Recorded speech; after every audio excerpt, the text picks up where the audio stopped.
Hey everybody, what's up? This is Daniel Graves from Aesthetic Perfection, and you're watching Resistance TV. We're here at Resistance 2013, and we're backstage with Dan from Aesthetic Perfection. So, you've just come from some dates in mainland Europe, and you've got other bit of touring ahead. Are you staying in your sort of vampire party now? Yeah, we're going to be playing tonight here in Sheffield, and then not getting too much sleep, flying down to Amsterdam, playing in Den Haag, then we got a couple of days off, then Paris, then Antwerp, then home. Yeah, Sean mentioned to me there might be some problems with the Netherlands gig. Have you sorted these out now, or? Well, I'm not entirely clear what happened. I just know that we were supposed to be supporting Suicide Commando for a Black Easter festival or something like that, and they canceled it. And I'm kind of a workaholic, and I don't particularly like having days off. So I actually just posted a thing on Facebook saying, like, any promoters in the Netherlands who can replace this show, fucking just write me an email and let's make this happen. And somebody made it happen for us. So we're gonna do a punk rock show, little club in Den Haag, and you know, That's proper networking, isn't it? If you can just like sort of the internet grab makes the it, opportunity. Yeah, the internet really like helps in these kinds of situations. So, obviously, you said you do a kind of punk rock kind of informal sort of like gig in this way. When you play around the world, do you prefer the smaller, intimate like club gig or the big sort of like 5,000 person festival? It's really hard to say because like there's obviously something to be said for walking out on stage and looking at a sea of people. You know, you're just kind of I'm taken aback when I'm like, okay, these people are gonna watch my music, 5,000-6,000 people. It's really, yeah, it's humbling and awesome. But then there's also no connection. You know, you can try and find individual people in the crowd, but you know, it's not always easy to make that kind of connection. But There's no intimacy, I guess. Yeah. And we just played a couple of gigs in Finland, and then we played in Stockholm, and those were on stages that were like only like this high, and the crowd was just like right up in our face. And actually, the one that we played in Helsinki, the ceiling was just this far above my head, and So anytime I would jump, I would down. kind of hit my head, and there's just this sea of people, and you're leaning into them, and then you know, there's this intensity and this heat, and that's something I would never ever want to give up. You're touring in September, right, with Covenant? Yeah, we're gonna be supporting Covenant. Are you looking forward to that? Yeah, Eskel's a blast. They're great guys, aren't they? We Yeah. worked with them at Resistance. Was it last year, Sean, or the year before? I can't remember. I think. But they were so switched on and professional. They were great. Yeah. No, I know this. I know you haven't had a chance to check out any of the other bands because literally you've just arrived here. You're Yeah. about to go on stage, and then you're off again tomorrow. Yeah.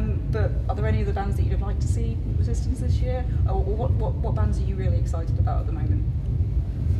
I honestly don't really know who's playing. I feel like such a dick for saying that because I always try to like read the rosters. have a program. Okay, let's take a look here. I think it's a center, it's kind of like Center There you page. go. Okay. So this is who supported you tonight. Okay. God, I look like such an asshole. Okay. Well, I would have liked to see Surgeon last night. They were fantastic. They're like one of the. Yeah. They're like one of the bands that I think is showing like some It's real really promise. slick as Really well, their promise. show, you know. It has a lot of promise in the scene, and you know, Ollie and Ross are great guys, and they're really hungry, and I appreciate like. Oh, you should drag them over to support you guys touring around America. Yeah, they want to That's go. what everybody They've keeps said- saying. They've said anyone make them an offer, they want to go to America. Yeah, I would love to have them out there, and you know, we'll see. But they're great guys, and I think they show a lot of promise. Let's see here, who else we got? Oh, our boys Alter de Ruin, yeah, our American friends, and Black Ops. We went on tour with them last year in the summer. They supported us for 5 weeks. So if I was to steal your MP3 player and put it on random shuffle, Yeah. what would I see?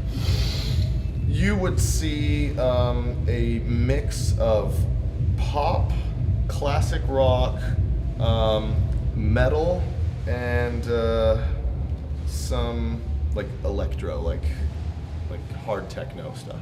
Your side project, Necessary Response, is that something that you feel you've been there, done that, or is something you might revisit at a future point? It's not about been there, done that. It's just Necessary Response was something that, like, when I got signed with Aesthetic Perfection, the labels had a very clear idea of what that project was supposed to be. And the album that I delivered them, the original version of Close to Human, my first record, had half of it were necessary response songs. Right. And they were like, no, you can't do this. You have to like, these are good songs, but you have to divide it. It wasn't in the remit they wanted. So. Yeah, and so they made me split it into another project, and I was a bit frustrated about it because then it was like, okay, I was told now you have to write a record that fits this sort of kind of future pop sound, whatever, and that's what made me really bitter about the whole thing. But in the end, it's like I do love those songs. I like writing those kind of songs. But now that I've been doing this for a few years, and I guess I could say I have the clout to do whatever I want. Now everything that I do goes under the Aesthetic Perfection moniker because this is the music that I write. It's not like a group effort, group collaboration, or anything like this where it would make sense to say, okay, now this is a solo project, or now I'm working with different people. It's like Necessary Response and Aesthetic Perfection were like two sides to the same coin, and I think that the way Aesthetic Perfection has progressed the last few years, it's pretty obvious that that's kind of, you mix it together.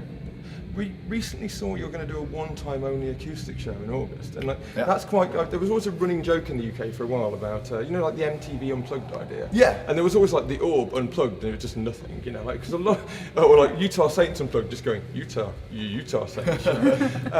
And I recently saw Anne Warner did a version of Military Fashion Show called The Original Version, which is very rockabilly. And Okay, I haven't heard that. It's fantastic, right? But I think they were trying to wind people up by saying this is the real version, which is just a spin-off.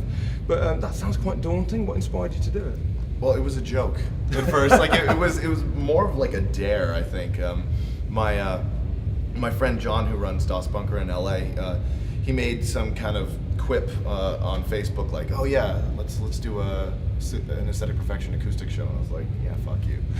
And but I thought it was really funny. And then like the seed was kind of planted, and it grew in my mind. And I talked to Lauren, the extremely talented girl who played the piano on All Beauty Destroyed, and she was like, "Yeah, I could do the arrangements for that." Like, Awesome. really? She's like, "Yeah." So it's just kind of like evolved. We're going from this idea of like doing a sort of like Richard Cheese, like slapstick kind of lounge version of these really aggressive songs, but also gives us the ability to kind of do more somber renditions of other songs. So I think it's going to be like a mixed bag, and I think it's going to be Sounds great, to be honest. it's going to be absurd and beautiful at the same time, which is, I guess, kind of how I like it. Well, thinking about the absurd, and maybe not quite so beautiful, imagine we put you on a desert island, and you've got the survival essentials of food and water and shelter. Okay. But you can only take with you either sex, somebody to have sex with, right?